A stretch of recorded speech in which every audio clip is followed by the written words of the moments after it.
पिछले एपिसोड में आपने देखा कि ऐश के सारे लेजेंडरी और मिथिकल पोकेमॉन प्रोफेसर ओक के लैब से भाग जाते हैं, जिसके बाद ऐश उसके डैड और प्रोफेसर ओक उनका पीछा करते हुए पहुंच जाते हैं हेक्टर नाम के पोकेमॉन ट्रेनर के पास, जिसने इन सारे पोकेमॉन्स को अपने पोकेमॉन का यूज करके हिप्नोटाइज कर दिया था। और अब इनको लीव करने के लिए वो ऐश के डैड को एक बैटल के लिए चैलेंज करता है, जिसको ऐश के डैड हार जाते हैं। फिर हेक्टर एक पोर्टल के थ्रू दूसरे वर्ल्ड में चले जाता है। ऐश उसको रोकने की कोशिश करता है पर आखिरी में डिसअपॉइंटेड रह जाता है। अब आगे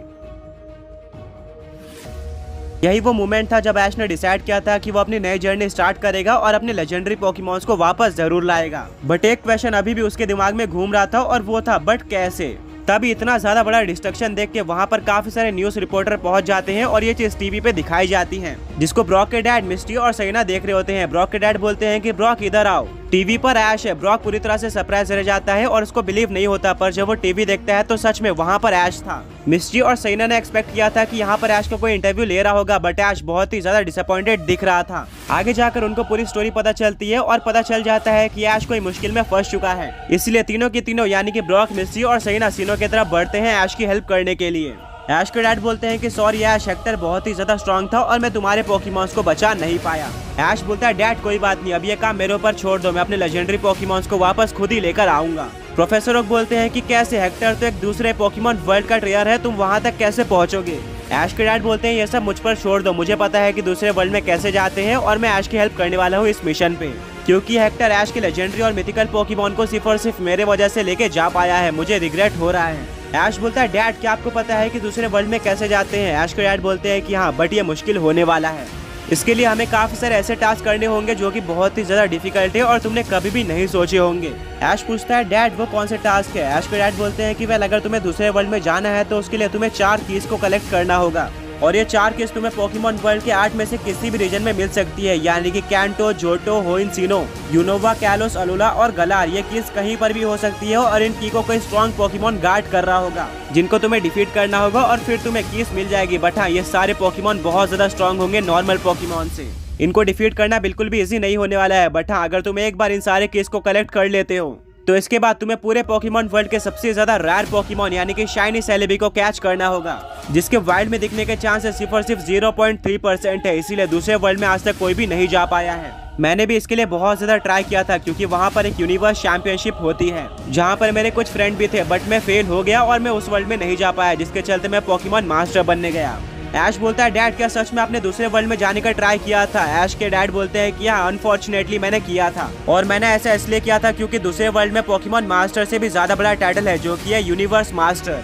ऐश बोलता है क्या, एक यूनिवर्स मास्टर और ये पोकेमॉन मास्टर से भी ज्यादा बड़ा है, मैं तो बिलीव नहीं कर पा रहा हूँ। ऐश के डैड बोलते हैं कि हाँ, शुरू में मैं भी बिलीव नहीं कर पा रहा था कि पोकेमॉन यूनिवर्स में एक से ज्यादा वर्ल्ड है और वहाँ पर हमारे रीजन के मुकाबले कहीं ज्यादा स्ट्रॉन्ग पोकेमॉन ट्रेनर्स रहते हैं। यूनिवर्स मास्टर चैंपियनशिप के अंदर अलग अलग वर्ल्ड से काफी सारे स्ट्रॉन्ग पोकेमॉन ट्रेनर्स आते हैं और कम्पीट करते हैं। इस टूर्नामेंट को जीतना हर एक पोकेमॉन ट्रेनर का ड्रीम होता है, बट कुछ ही लोग इसमें सफल हो पाते हैं। बट हाँ, अगर तुम इस टूर्नामेंट को जीत जाते हो तो बिना किसी डाउट के तुम पोकेमॉन यूनिवर्स के सबसे ज्यादा स्ट्रॉन्ग पोकेमॉन ट्रेनर बन जाओगे। ऐश बोलता है डैड ये तो बहुत ही ज्यादा इंटरेस्टिंग लग रहा है, अगर मैं लेजेंडरी और मिथिकल पोकेमॉन को बचाने जा रहा हूँ तो मुझे यूनिवर्स मास्टर चैंपियनशिप में भी पार्टिसिपेट करना चाहिए, जिसको जीतने के बाद मैं पूरे पोकेमॉन यूनिवर्स का सबसे स्ट्रॉन्ग पोकेमॉन ट्रेनर बन जाऊंगा। ऐश के डैड बोलते हैं बिल्कुल ऐश, बट इसके पीछे और भी काफी सारी मिस्ट्रीज है जिनके बारे में हमें बिल्कुल भी नहीं पता है, वो तो हमें दूसरे वर्ल्ड में ही जाकर पता चलेगी। ऐश बोलता है ठीक है डैड, मैंने ठान लिया है कि अब मैं दूसरे वर्ल्ड में जाकर रहूंगा और अपने लेजेंडरी पोकेमॉन्स को वापस लाने के साथ ही साथ एक यूनिवर्स पोकेमॉन मास्टर बनकर आऊंगा। ये सब बातें चली रही होती है कि तभी वहाँ पर ब्रॉक, मिस्टी और सैना आ जाते हैं, जिनको देखकर ऐश शॉक रह जाता है। वो बोलता है कि तुम लोग यहाँ पर क्या कर रहे हो। ब्रॉक बोलता है कि हमने तुम्हें टीवी पे देखा कि तुम मुश्किल में फंस चुके हो, इसीलिए हम यहाँ पर आ गए तुम्हारी हेल्प करने के लिए। इसके बाद ऐश अपनी पूरी स्टोरी ब्रॉक, मिस्टी और सैना को बता देता है और बता देता है कि अब हमें दूसरे वर्ल्ड में जाना है। सैना बोलती है कि यह तो बहुत ज्यादा टफ होगा, बट हम सब तुम्हारी हेल्प जरूर करेंगे और तुम्हारी हेल्प करेंगे। ऐश बहुत ही ज्यादा खुश हो जाता है और बोलता है कि थैंक यू मेरा हमेशा साथ देने के लिए। ऐश के डैड बोलते हैं कि ऐश अगर तुम जर्नी पर जा रहे हो तो मुझे कांटेक्ट करते रहना, जिससे मुझे तुम्हारी प्रोग्रेस पता चलेगी।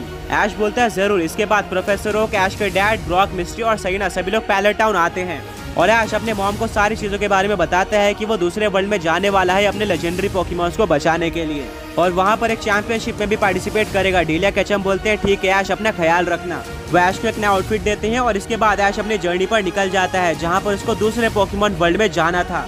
पर तभी एडम केचम ऐश को आवाज देते हैं और वो उसको एक पेपर दे देते हैं। ऐश बोलता है डैड ये क्या है। एडम कैचम बोलते हैं कि जब मैं दूसरे वर्ल्ड में जाने वाला था तब मुझे ये पेपर मिला था और इसमें हिंट है कि हमें कीज कहाँ मिल सकती हैं। बट आज तक मैं इनमें से किसी भी हिंट को डिकोड नहीं कर पाया था, जिसके चलते मैं कीज तक नहीं पहुँच पाया।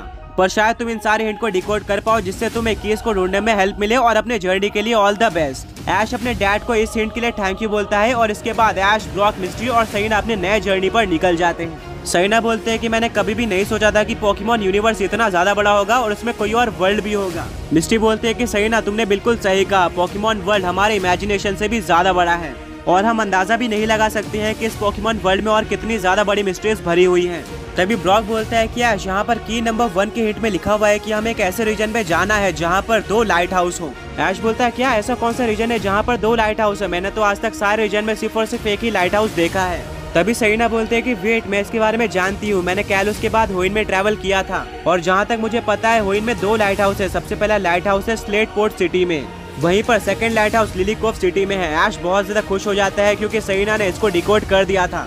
ब्रॉक बोलता है कि तो हमने सबसे पहले हिंट को डिकोड कर लिया है, हमारा सबसे पहला टारगेट होने वाला है होइन रीजन, जहां पर हमें पहली की देखने को मिलेगी। ऐश और इसके फ्रेंड्स होइन रीजन की तरफ बढ़ना स्टार्ट कर देते हैं, पर वो नोटिस करते हैं कि अभी भी वेदर ठीक नहीं हुआ है, अभी भी बादल काले हैं। ब्रॉक बोलता है ये सारे लेजेंडरी और मिथिकल पोकेमॉन मिलकर ही पूरे पोकेमॉन वर्ल्ड को कंट्रोल करते थे और स्टेबल रखते थे, और अब जब वो सारी पोकेमॉन्स दूसरे वर्ल्ड में जा चुके हैं तो इस वर्ल्ड को कोई भी कंट्रोल नहीं करने वाला है। और इसी बीच बहुत सारी खतरनाक चीजें हो सकती है, हमें जल्द से जल्द सारे लेजेंडरी पोकेमॉन को यहाँ पर लाना होगा। अब ये सब हमारे ऊपर है कि हम पोकेमॉन वर्ल्ड को सेव कर पाते हैं या फिर नहीं। सईना बोलते हैं कि मुझे पूरा भरोसा है कि हम सब साथ मिलकर सारी कीज को कलेक्ट करके पहुंच जाएंगे दूसरे वर्ल्ड में और वहां से आज के लेजेंडरी पोकेमॉन्स को वापस जरूर लाएंगे और पूरे पोकेमॉन वर्ल्ड को बचा लेंगे। वेदर धीरे धीरे और भी ज्यादा खराब होते जा रहा था, बट इसी बीच चलते हुए ऐश और इसके फ्रेंड्स पहुंच जाते हैं होइन रीजन में। ब्रॉक उस पेपर को खोलता है और वहाँ पर उसको सेकंड हिंट देखने को मिलता है, जो कि थी सबसे ज्यादा टॉल बिल्डिंग। ब्रॉक बोलता है इसके बारे में मुझे कोई भी आइडिया नहीं है। मिस्टी बोलती है कि शायद हमें यहाँ पर स्टीवन की हेल्प लेनी चाहिए, वो होइन का चैंपियन है और उसको होइन के बारे में सब कुछ पता है। ऐश बोलता है कि हाँ मिस्टी, तुमने बिल्कुल सही कहा। ऐश और उसके फ्रेंड स्टीवन को कॉल लगाते हैं, पर उनको पता चलता है कि स्टीवन कहीं पर फंसा हुआ है। यहाँ के लेजेंडरी पोकेमॉन जा चुके हैं, जिसके चलते समुद्र से काफी बड़ी लहरें और यहाँ तक कि सुनामी भी आ रही है और वो करंटली मॉस द्वीप सिटी में है। ऐश और उसके फ्रेंड्स डिसाइड करते हैं कि अब वो मॉस द्वीप सिटी में जाएंगे स्टीवन से मिलने के लिए।